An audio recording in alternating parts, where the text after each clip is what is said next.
Wanna know how to check Facebook groups in Messenger? Well, no worries. In this video, I'm going to show you an easy step-by-step guide on how you can do it. It's super simple and under a minute, so let's get straight to it.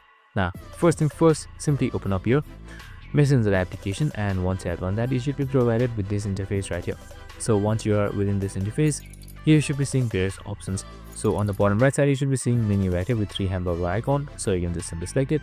So once you have selected this icon right here, so you can just simply scroll all the way down once you're on the menu, and right here you should be seeing Facebook groups. It should be usually on the bottom.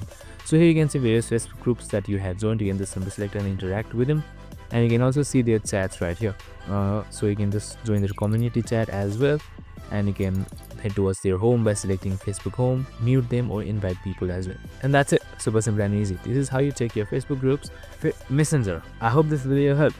If it did, make sure to like, subscribe, and tune in with us for more of these videos. Have a good day and see you in the next one.